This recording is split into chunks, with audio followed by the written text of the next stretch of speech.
La idea es comentarles acerca del proyecto de ley de educación digital de la provincia de Misiones, que va a tomar estado parlamentario en la sesión de esta jornada, cuyo autor es el presidente de esta legislatura, el ingeniero Carlos Eduardo Rovira, y vamos a compartir.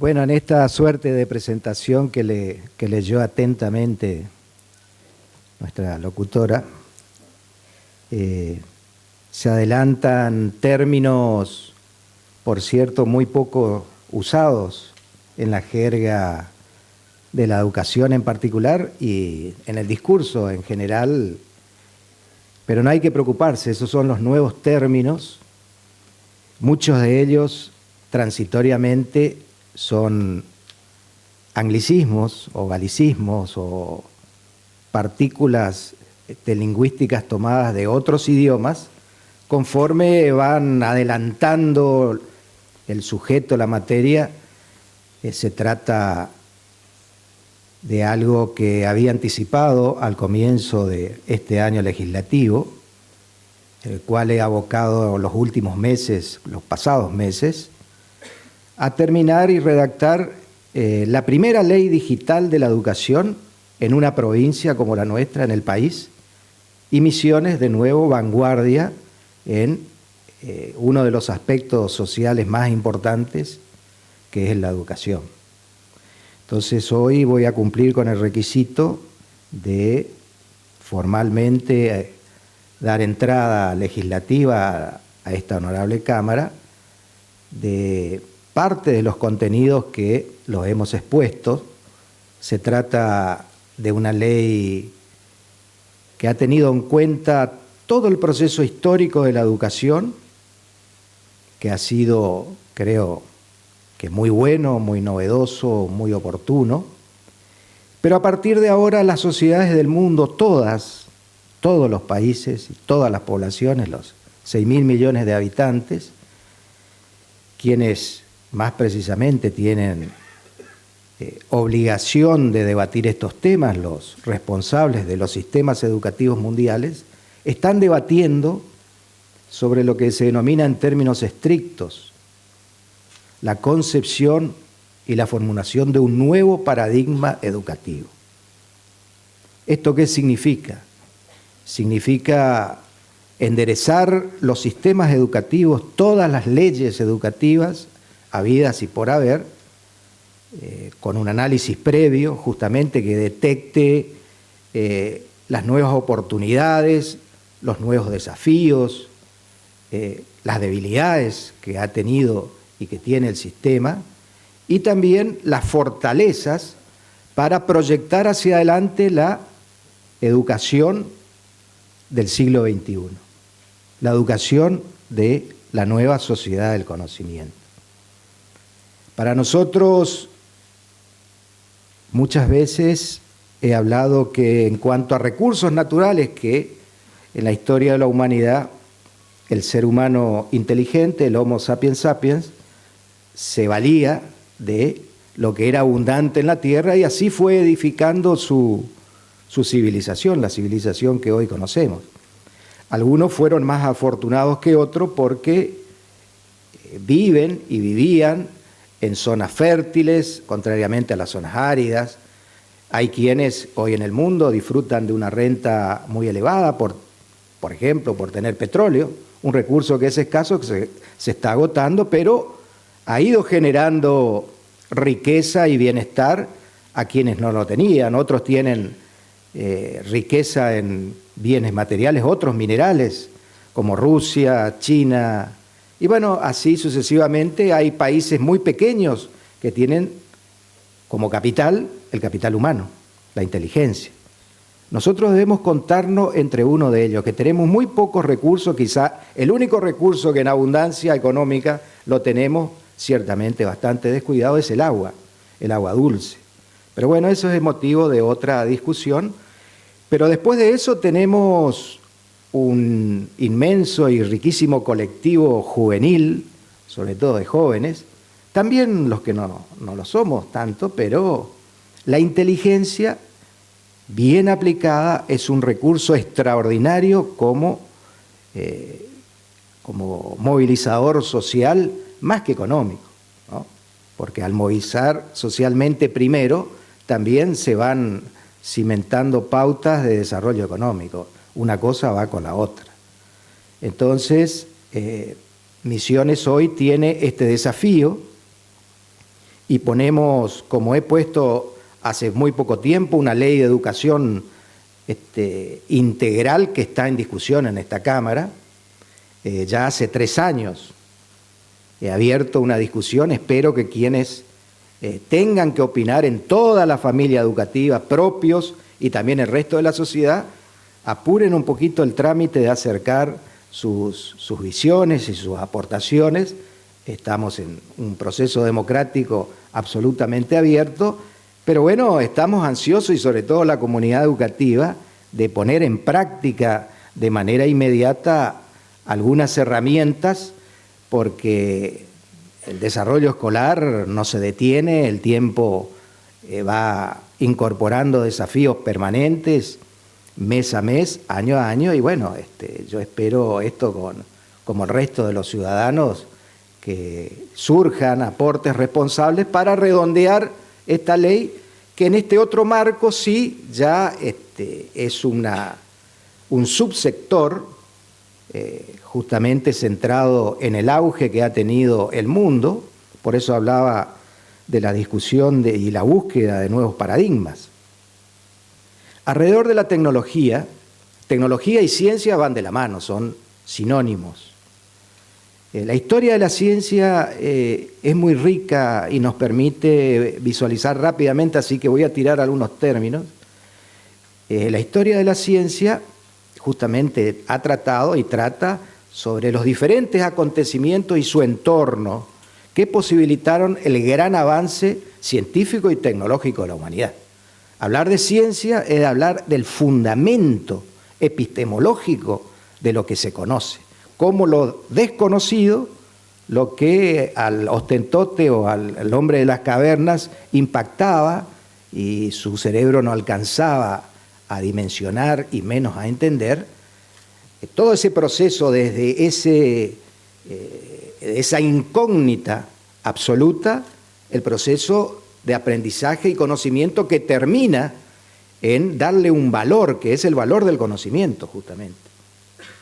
Entonces, en ese recorrido, el hombre se ha ido valiendo también de paradigmas.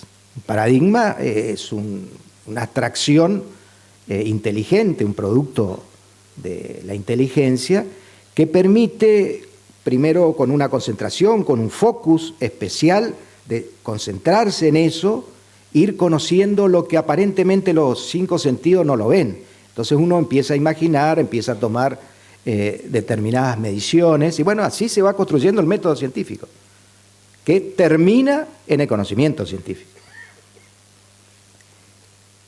El modelo escolar basado en los 5 elementos, así los dedos de la mano, esta es la mano de un alumno, el modelo escolar que pretendemos ir modificándolo para enderezarlo con mayor optimización, con mayor excelencia y con mayor cercanía a los métodos actuales, hasta el presente constaba de 5 elementos. Primero estaba el aula, el pizarrón, el blackboard, el cuaderno, el lápiz o la lapicera y los libros. 5 elementos materiales. Eso constituían lo material, lo necesario para emprender el sistema educativo o el modelo educativo vigente, que es un modelo adaptado del Taylorismo. El Taylorismo fue Taylor y Ford, fueron 2 grandes pensadores que pusieron en práctica el proceso en plena revolución industrial de fabricación continua y en escala, en magnitud. Entonces hicieron una lista de actividades que había que desarrollarse sistemáticamente y repetidamente para la gran producción en escala. La producción industrial básicamente nació de la producción de automóviles, o la producción de automóviles se valió de esos métodos de fabricación para producir en un tiempo corto una gran cantidad de unidades. Esto también encontró con las primeras guerras mundiales o las preguerras, entonces así también se fabricaron todos los elementos bélicos. Bueno, un capítulo similar se dio en la escuela, en la educación. Entonces la educación puso al docente como responsable, en el taller era el jefe de taller o el capataz de obreros, era responsable de imprimir esas consignas a los obreros para que ejecuten la acción, la construcción o de un auto, de un avión, de un barco, lo que sea. En la escuela operaba así con el docente, con el maestro, con la maestra. Entonces los alumnos eran receptores casi pasivos de una serie de información, de conocimiento que se tenía que dar sistemáticamente para cumplir con el requisito de la educación. Esto es más o menos el modelo formal, por supuesto mucho más complejo, porque intervienen corrientes pedagógicas que hacen mucho más rico. Yo adelanto que en la búsqueda y en el reemplazo de los modelos no hay per se una valorización o descalificación, si se quiere, del modelo reemplazado. Por eso estoy hablando del paradigma del modelo de Thomas Kahn es el historiador número 1 de la ciencia, es muy conocido, quienes tienen interés por la ciencia. Entonces, justamente en Historia de la Ciencia está una de las síntesis que hoy debemos aprovechar, de cómo los modelos, en la búsqueda del conocimiento científico, los modelos se van reemplazando. Y hay modelos que son agotados en el tiempo y otro modelo viene y lo reemplaza. Este es el modelo justamente de asimilación y de evolución natural de los modelos científicos. En la educación ocurre exactamente lo mismo. Ahora estamos frente, después de la imprenta de Gutenberg, creo que en el campo educativo, lo sostienen expertos en esta cuestión, no hubo otro acontecimiento científico tan impactante, tan global y lo que es más, a diferencia de la imprenta de Gutenberg. Lo que es usado por un número impresionantemente grande, hasta usado con desconocimiento de sus potencialidades, que es la web, que es el Internet y que son los nuevos dispositivos, todos, desde un celular hasta una computadora, pasando por la fibra óptica y todos los productos y subproductos habido y por haber de lo que se denomina en conjunto las tecnologías de la información y de la comunicación. Entonces, hoy en el mundo, con 6.000 millones de habitantes, fíjense lo paradójico y lo extraordinario, que esa es la meta. Hay prácticamente 5.000 millones de usuarios de Internet. O sea, prácticamente el 90% hoy de la población mundial ya conoce y o aplica estos dispositivos. Entonces, ¿cómo la educación va a desconocer este hecho? ¿Cómo no se va a aprovechar de este hecho para hacer el proceso de aprendizaje y enseñanza un proceso, como lo denominamos en la ley, como se denominan científicamente también, procesos disruptivos? ¿Cómo, sin enterrar el pasado educativo, pero cómo nos desprendemos de la rémora que hay, lógicamente? La condición natural de cualquier ser humano, psicológicamente frente a lo desconocido, es un descrédito inmediato, decir, bueno, una calificación no tan cercana a lo buena, y bueno, vamos a ver, pero mejor mucha gente dice, bueno, nos quedamos con lo conocido, pero mirá, si esto no funciona. Pero eso induce a un cierto temor, ¿no es cierto? Cuando los natos digitales, o sea, los nativos digitales, que son cada vez más en esta provincia, en este país y en el mundo, están expresándose con vehemencia de que quieren cada vez más la presencia de diferentes dispositivos, no solo para la enseñanza, sino para la comunicación, y de hecho lo hacen. están ejerciendo ese nuevo derecho que encontraron. Entonces no podemos distraernos de nuevos procesos. Por eso esta ley tiende a empezar a sistematizar con una formulación sistemática, pedagógica, ¿no?, y científica, donde vamos a preparar a nuestros docentes de manera puntual y continua, con la creación de un centro especializado en innovación de metodologías tecnológicas educativas, justamente para aprovechar todo este nuevo escenario, este nuevo ambiente digital que hay en el mundo, y que hay en el mundo juvenil. Si no, fíjense qué padre hoy, un pensamiento responsable frente a sus hijos, no necesita abrir siquiera un diccionario o entrar a internet para entrar a evaluar estos nuevos términos y estas nuevas comunicaciones. Es muy necesario que lo hagan. Y no hay problema. Hoy la vieja creencia de que es algo quienes no nacieron con el uso y la práctica de estos sistemas, pareciera ser que se trata de elementos inalcanzables. Todo lo contrario, hoy la tecnología pone al alcance prácticamente de todos, de manera muy simple, el conocimiento elemental que ciertamente desde los primeros aparatos, yo recuerdo mi época estudiantil en el secundario, no existía la calculadora. En la universidad recién empecé a conocer las calculadoras científicas. Los profesores, por supuesto, prohibían terminantemente la presencia en exámenes, que en ingeniería los exámenes, bueno, como en cualquier carrera, son bastante difíciles. Estaban prohibidas las calculadoras científicas justamente porque consideraban un elemento disociado con el alumno y, bueno, entonces, a mano, como se decía, hay que hacer todos los cálculos, incluso presentar la hoja de cálculo para ver que no hubo motivo de... Eso me parece bien, ¿no?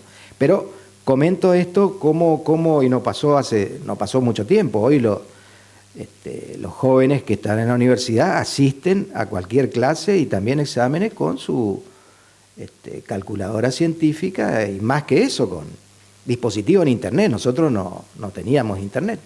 Hoy la red permite eso otro que está planteado en la ley, que es tender a la educación personalizada. Por eso planteamos unos términos, hay uno muy ilustrativo que está siendo aplicado de manera bastante notable en el norte, sobre todo en Estados Unidos, donde está su autor, es el Flipped Classroom. ¿Se acuerdan la serie Flipper? Bueno, esa palabra, ese término, ese verbo en inglés, to flip, es dar vuelta. Flipper era el delfín que saltaba y daba vuelta. El Flipped Classroom se trata del aula invertida. ¿Qué significa esto? Eso significa justamente dar vuelta el paradigma educativo del docente o el maestro activo y el alumno pasivo, pasar al revés, donde el alumno forma parte del centro, del nuevo centro de atención. Y ese es uno de los paradigmas que tratamos de reemplazar y poner a disposición, dado que hay ya una presencia importante de dispositivos móviles y de TICs en la provincia, y más aún sistematizar esto, que la provincia atienda con recursos propios y también con el aporte de la nación y de otros sectores tecnológicos, como lo estamos haciendo y lo hemos probado acá en la Cámara, con nuestro primer laboratorio de ensayo, que contamos con la primera aula virtual y digital de la provincia. Bueno, eso extenderlo de manera sistematizada mediante una ley, ¿no?, que tenga el contenido de la ley. Y desde el nivel inicial ya está comprobado con el aporte de la neurociencia, que es otra ciencia que viene a enriquecer todo este proceso y que interviene en todos los procesos cognitivos. Está comprobado que cuanto antes se inicie, como el aprendizaje de una lengua, el aprendizaje también y la manipulación de estos elementos mucho más rápido y mucho más intenso va a ser eso que pusimos en la ley, que es el pensamiento computacional. Computational thinking es un nuevo término que surge justamente de la neurociencia. Hay otro tipo de enlaces neuronales cuando interviene la tecnología digital. La tecnología digital abre un campo totalmente distinto a lo que fue lo anterior, la tecnología analógica. Entonces, atendiendo a toda esta serie de términos y situaciones nuevas, Misiones puede aprovechar y los estudiantes pueden aprovechar en su medio hogareño, lo cual va a ser muy bueno también, en el proceso de aprendizaje.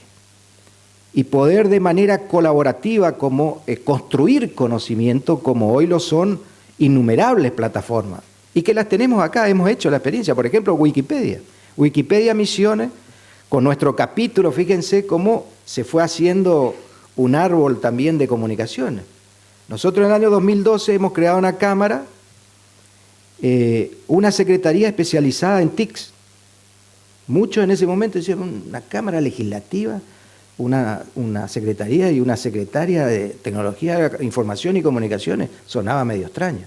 Bueno, hoy todo esto es producto de la experiencia que hemos hecho con Flavia Morales, con la ayuda, por supuesto, del resto de las secretarías, también el área específica tecnológica de Patricia López, y bueno, y a partir de ahí hemos estado generando contactos que hicieron posible, entre otras cosas, el aula, la única aula digital que hoy dispone la provincia está en el ambiente legislativo, y la tenemos nosotros. Abierta, por supuesto, a todo el sistema escolar, donde periódicamente asisten alumnos de toda la provincia a hacer sus primeras experiencias. Pero volviendo a lo disruptivo, esto es disruptivo, justamente dar vuelta al aula. También hay procesos muy intensos en materia de ambientes digitales y virtuales, como lo son, lo mencionamos, la gamificación. La gamificación es otro anglicismo que viene de la palabra game. To game es jugar, ¿no es cierto? O jugar con un juego, ¿no? Entonces, gamificación es hacer una extensión lúdica, ¿no es cierto?, de conceptos importantes, educativos, del propio proceso aprendizaje y de enseñanza, ¿no es cierto?, donde jugando se va aprendiendo, pero donde también no solamente el alumno aprende, sino también aprende el docente. Romper el esquema donde el docente o la escuela tenía el monopolio del saber.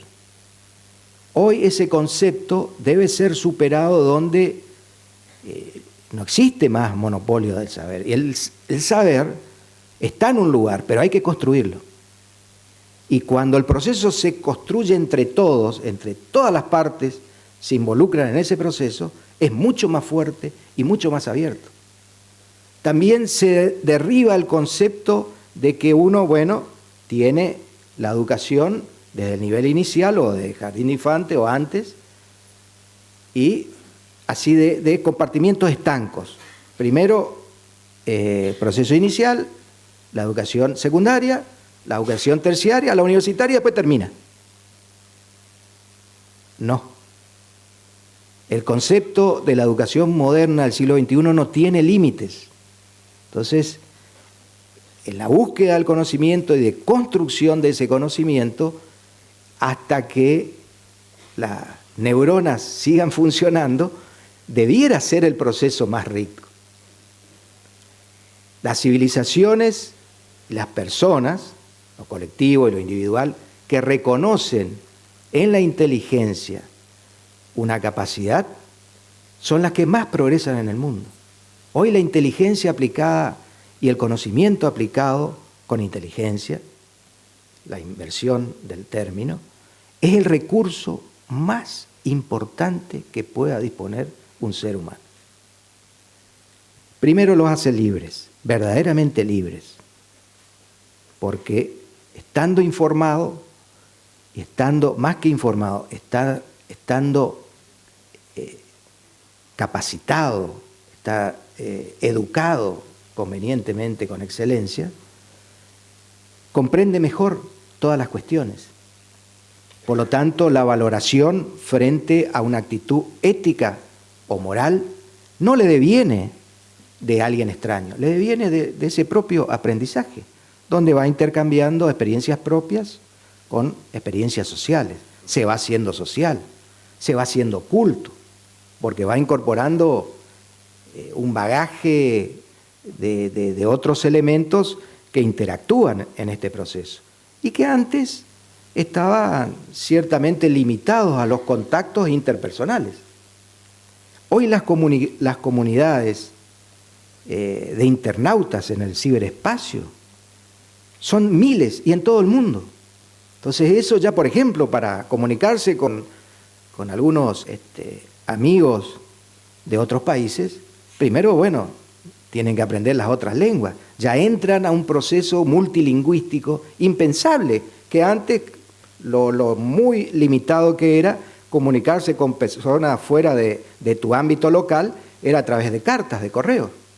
O por ahí, bueno, después el teléfono, una llamada a larga distancia, pero era muy ocasional y muy discontinuada, ¿no? Hoy lo hacen en línea y con miles.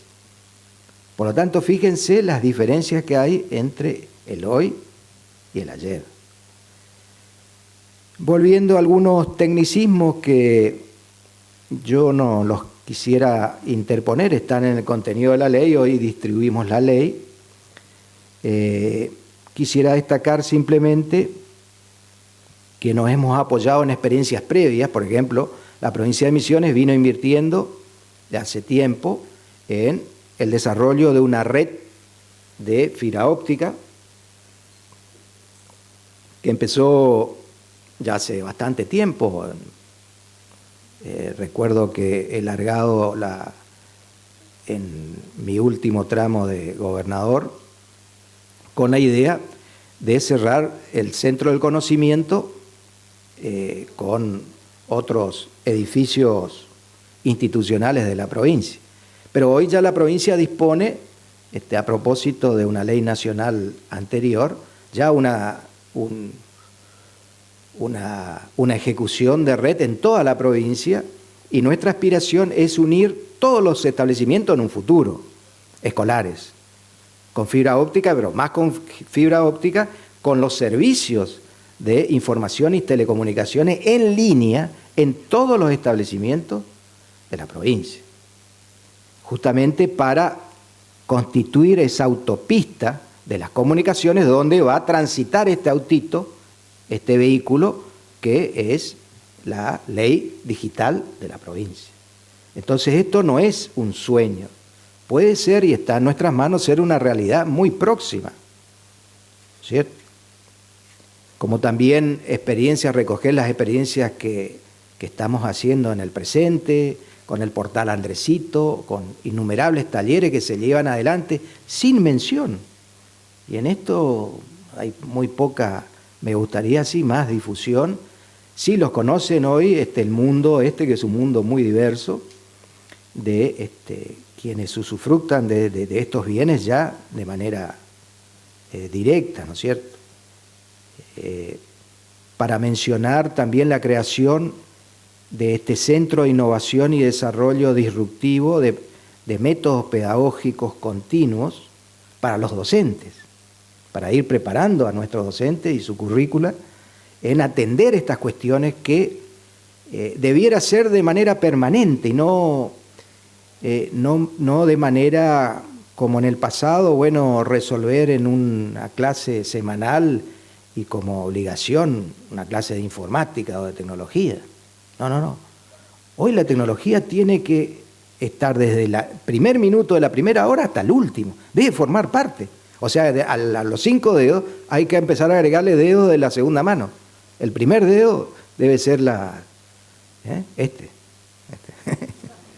debe ser el de las herramientas de la tecnología de información y de la comunicación, ¿no es cierto? Que bueno. Para mí es apasionante, con la misma pasión con que me aboqué a esta tarea silenciosamente, y hoy con satisfacción entrego al pueblo de mi provincia en la pretensión más que fundada de ser la primera provincia de contar con una ley de educación digital, y pensando en que, bueno, los jóvenes del futuro van a tener con esta vía, van a tener una verdadera posibilidad de progreso social e integral, progreso humano integral, con mayor capacidades, con mayor virtuosidad cívica, y bueno, un proceso que debemos acelerarlo y abrirlo todo lo más que quisiéramos.